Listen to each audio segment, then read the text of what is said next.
Hello! So we're taking a break from the sound science today in favor of story time. So I'm going to talk about the origin and concept of my latest release, Labyrinth. So I released this single on November 14th of last year along with my first ever audio reactive music video. Check it out!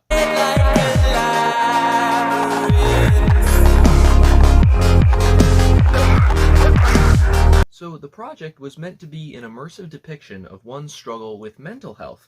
And the underlying metaphor here is that one builds so many walls in their mind that navigating one's own feelings feels like getting lost in a maze, hence the title.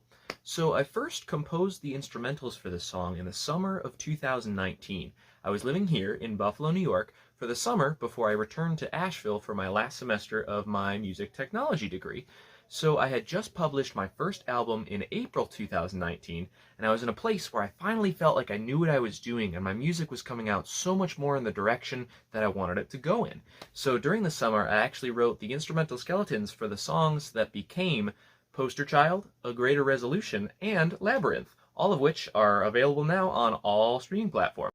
So these first two songs were actually published during my last semester, but I sat on the skeleton of Labyrinth for a much longer time while I searched for a concept to write lyrics around and ultimately finish the song, which in roughly July I found the time and motivation to do just that. The instrumentals stayed mostly the same. I changed around the climax of the song a little bit, added the vocals and a dialogue track, which I recorded on this teeny tiny cassette recorder. Check this out. Have you ever seen a cassette that small? It's adorable. Look at it. So this dialogue track was meant to be recorded as like a logbook by our protagonist that represents, one's conscience as they make their way through this labyrinth. And if you listen closely to this dialogue recording, you can actually hear the sound of crickets on a warm night amidst my narration and the generalized sounds of panic and struggle. Does this mean that I ran around my backyard with a tape recorder in the middle of the night talking to myself? Yes. Yes, it does. So this, in combination with the visuals that depict what such a labyrinth might look like from the inside, is how I attempted to create an immersive experience with this project. My favorite moment in the whole thing comes right around the 4.5-minute mark, where the protagonist sees something in the distance as they make their way through the maze.